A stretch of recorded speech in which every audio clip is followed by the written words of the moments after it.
Hello, everyone, and welcome to the Venture Fuel Visionaries. I am your host, Fred Schonenberg. I'm the founder of Venture Fuel, and I'm so excited today to welcome Shilpa Prasad. She is the head of AI incubation at LG Nova, which is the Silicon Valley-based innovation center of LG Electronics, which is focused on building transformative new businesses and accelerating emerging technologies. At LG Nova, she leads efforts to identify bold founders and breakthrough ideas that can grow into scalable ventures that are adjacent to LG's core business areas, which we'll talk a lot about later on the show.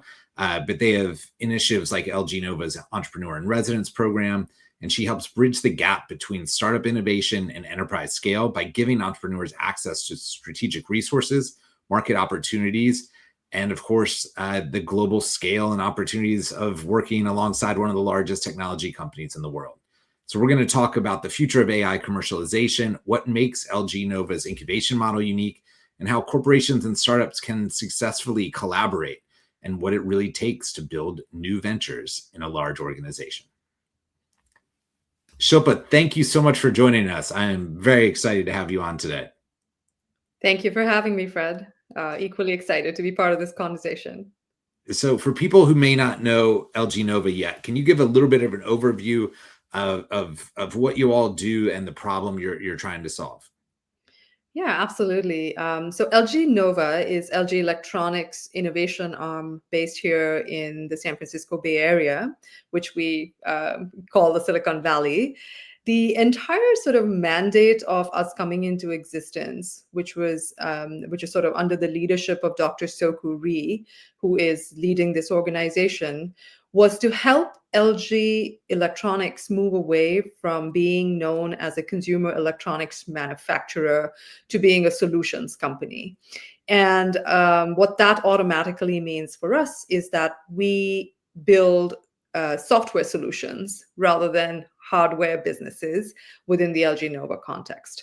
The entire model is set up in a way that we are a venture studio inside the large enterprise, inside the large corporation, but aligned very, very closely with three areas that our HQ based in Seoul has mandated. And back in the day, it was ABC, when not everything was AI. So A was for AI, B for biotech, and C for clean tech.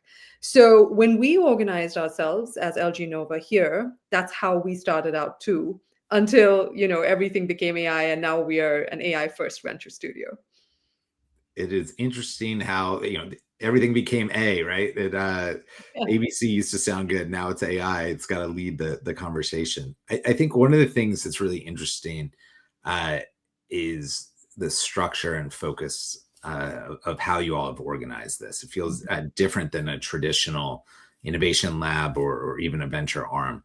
Can you talk about how you think about AI incubation inside of a company that is as large in size and scope as LG, and how your structure is a little different from some of the more conventional approaches? For sure. So I think for starters, I'll touch upon a few different aspects of what AI first means to us. But I think for starters, it is the ventures we are incubating. And I think there, the lens we took very early on is pretty much similar to what the rest of the startup world is doing. Where can AI actually offer efficiency gains? And what can we do better with the capability of this technology that was not possible before, right? So our mandate was definitely AI native from the start, a little bit different from how the healthcare or the clean energy teams, were sort of following this mandate. The second thing I think is where the capability of the technology is on the hype cycle. So, when something is already mature, and I'll talk about a year and a half ago, where large language models were becoming, the norm rather than something that is growing and scaling.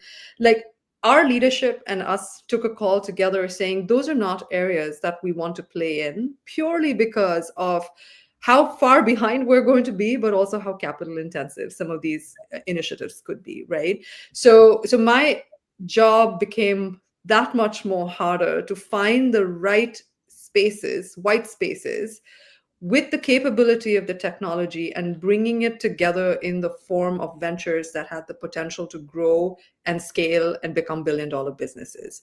The third, I think, aspect here that I'll touch upon a little bit is to really and this goes back to the EIR, the entrepreneur in residence, Yeah. and how identifying founders that want to build AI first companies, not from a product capability, but also how they want to run their own companies in the future perspective. And that shift also came about a couple of years ago. Like it was not a given, there's like it's not a given that everyone was thinking in the same way, but sort of feeding that DNA into the organization through external talent and some internal changes, I think brings about what we do and how we do it differently. It's very interesting. I wonder how do you decide which areas to pursue and which not to? And I think your LLM example is amazing. In retrospect, right, you could look and say, okay, that's going to be incredibly capital intensive. Mhm. Boy, it's going to take a lot of resources just to keep up with where it's going. But what about the grayer areas where it's not quite so clear? Do you have certain things that you look at like, okay, we know this is an industry that could be $1 billion business. It's in one of our three areas. Like, how do you think about filtering? AI is such a wide lens at this point.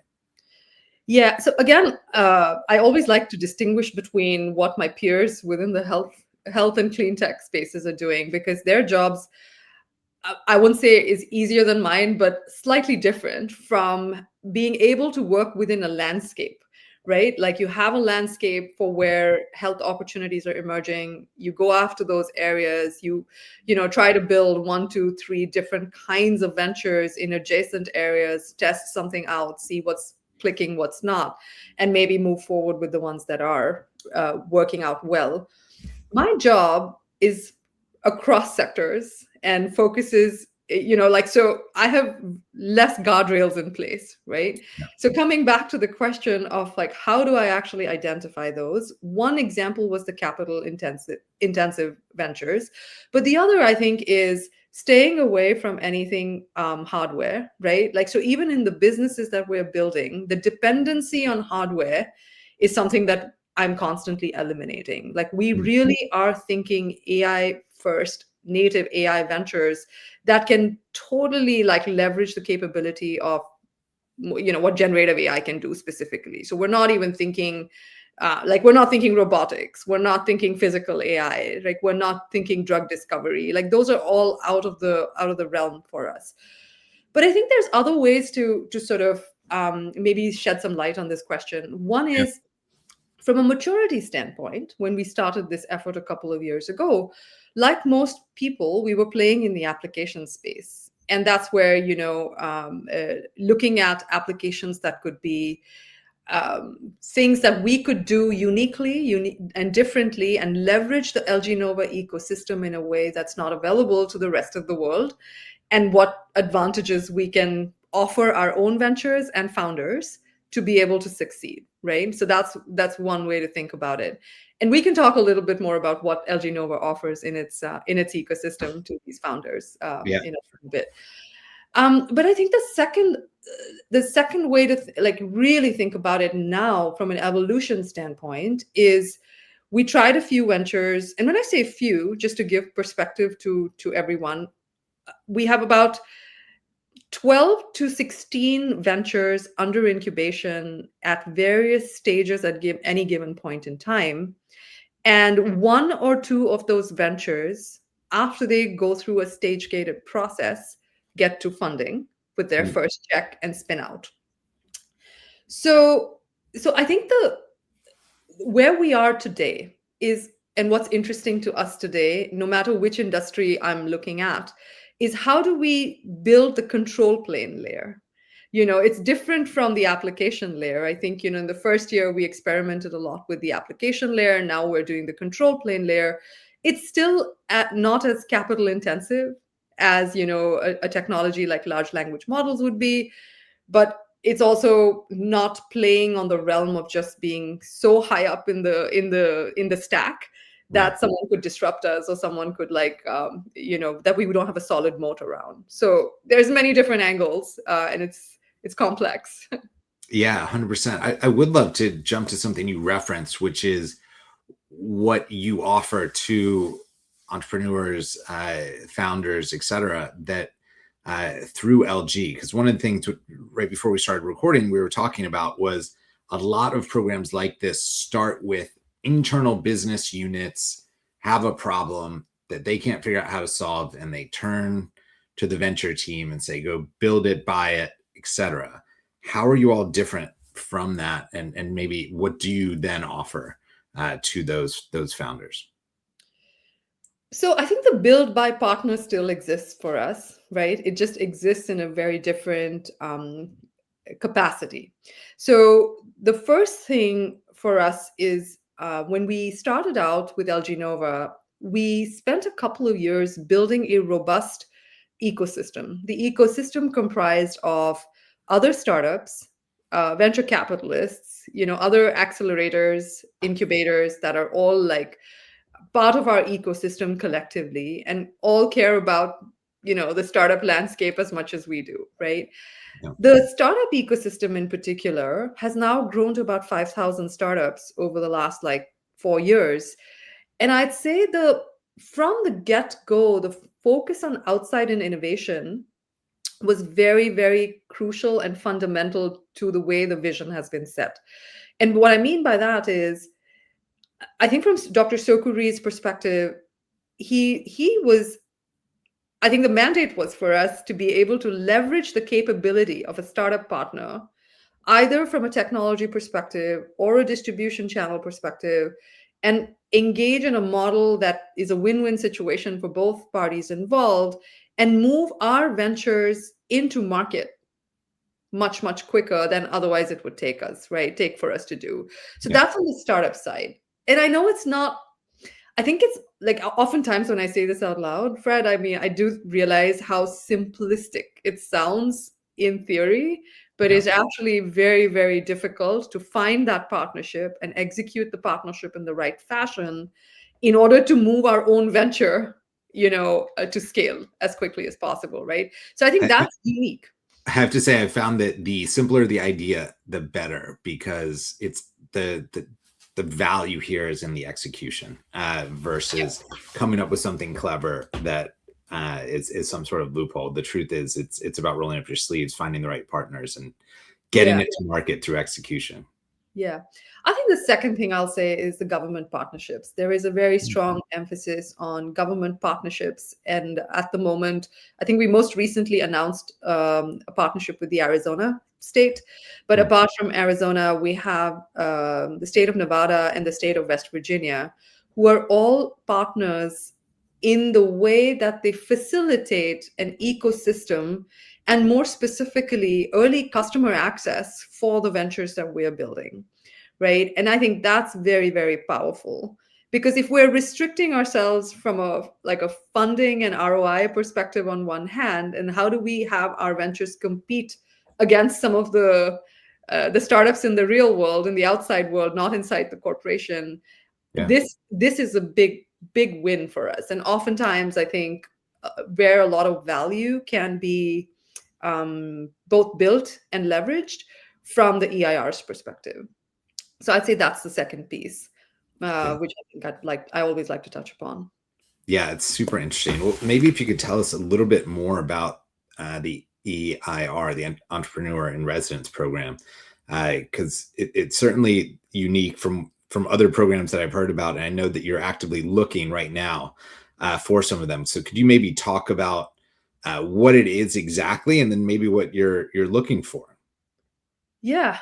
So, you know how they say for most startup CEOs, they're always fundraising. For me and my job, I'm always hiring for my next EIR, right? Because I don't know at what pace the current ones will go through the stage gates and get their check, which means I need to backfill the spot.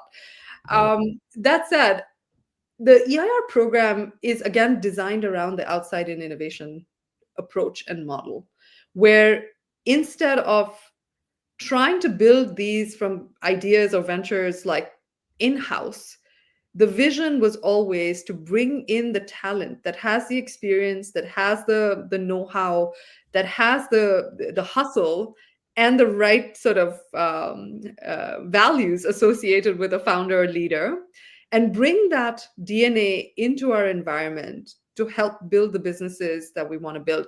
And I think for everyone that listens into this to this conversation, it's important to note that this appears like a traditional venture studio, and but in reality, what these founders in residence are building are LG subsidiaries. They Hmm. are going to be leading and building LG subsidiaries in the future, right? So the experience piece actually becomes very front and center. And I'm not saying that we are not looking for folks that want to become first time founders, but I think the mindset of eventually you're going to be leading an LG subsidiary and the CEO profile needs to match that is part of the process for me when I'm looking for talent.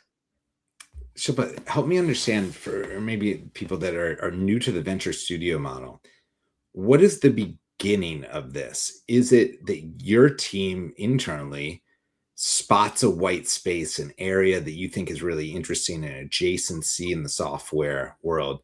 You build out that thesis to a certain point and then go find a founder to basically take it through the stage gate process? Is that the sort of timeline of things? I mean, that's one way to do it. Yeah, And that's definitely one approach we've taken. But the other approach we've also taken is that we bring in the builders, and we say, here's the guardrails within which you need to operate. Let's ideate together and build a thesis, and then let's go test it out. So both are possible. got it. It just has to fit the constructs of, some of the things that we have designed as guardrails within which we want to operate. And maybe this is a tweak on the question of what's the type of founder you're looking for. Yeah. But one of the things I always think about is if it's the first part where it's an internal idea or area, there's a myth around founders, right? That it's like they have the light bulb that pops in their head for the idea, and then they can't stop sleeping because they have to go. This is their baby. Uh, this seems to be a little bit different. It's like they're adopting a baby, or they just know they want to be a parent. And so I'm curious how you find founders or people that fit the profile you're looking for when it's not necessarily their idea. So, well, I maybe like let me take a step back, right? Yeah, Like it has to be their idea. Like I can offer them a thesis saying, here's a problem area that's looking very, very got it. interesting. Okay. But what you want to solve within that problem area is still your baby. Like I'm not defining it. You are defining it. You are coming up with the hypothesis to validate the pivots that you want to make during the stage gated process. Like that is all driven by the entrepreneur in residence, not me. Of course, I work very closely with the EIRs, Yeah. along these phases, but the decision is theirs, and that's how we want it to be, and that's what makes the whole process, I think, very fun and interesting as well, both ways.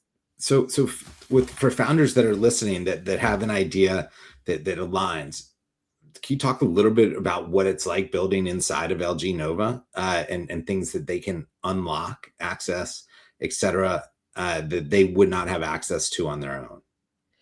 So we spoke a little bit about the startup ecosystem and the Yep. government partnerships, and I'll like to reference that again because those are typically not available to startup founders in the capacity that it's available within the LG Nova ecosystem.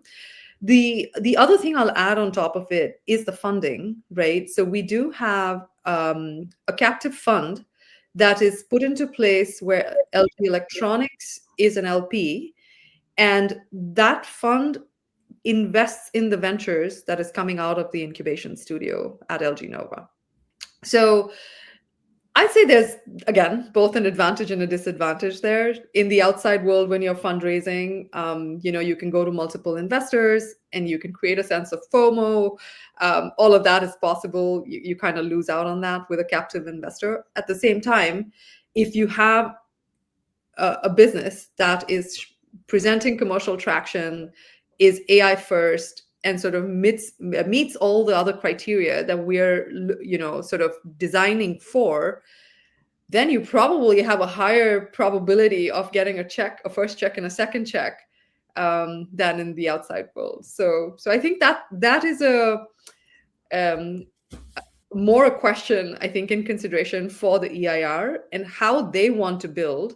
And we share this upfront during the interview process. Like, one of the first conversations with me, you will hear this narrative. So as an EIR, you can decide whether this studio and this enterprise is the right place for you to build or not. Correct? And I mean, again, you and I have probably heard this many times. Not every investor is the right investor. I think the same goes for not every venture studio might be the right venture studio for what the EIR wants to do with their time and what they want to build.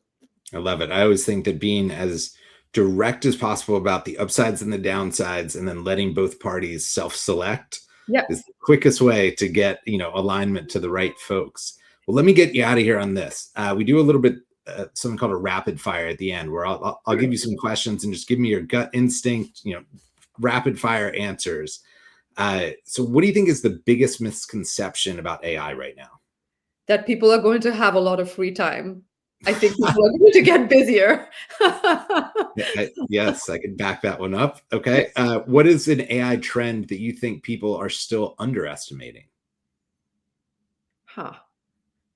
I think the way funding is going to be available, right? Like, there's still a lot of capital in the market. There's still a lot of activity. I think that trend is going to be on some level of like shaky ground, is what I imagine in the next like couple of years. What is one founder trait that you value the most or look for first? Humility. Mm. Startup speed or corporate scale? Startup speed, always. I love it. What is the hardest part of driving innovation in and around a large organization? I think bringing people along, that especially when people are sitting in different time zones, structures are different, KPIs don't align. I think that's the hardest part of corporate innovation. Shilpa, thank you so much for sharing all your insights and time. Where do you want our listeners to go to learn more about the work you're doing at LG Nova? I think lgnova.com is a good place to find more information on us, and also take a look at some of the ventures we've spun out. And if you want to get in touch with me, hit me up on LinkedIn. I love it. Well, thank you so much for all of your time today and everything you're doing to spark change. Thanks, Fred. Thanks for having me.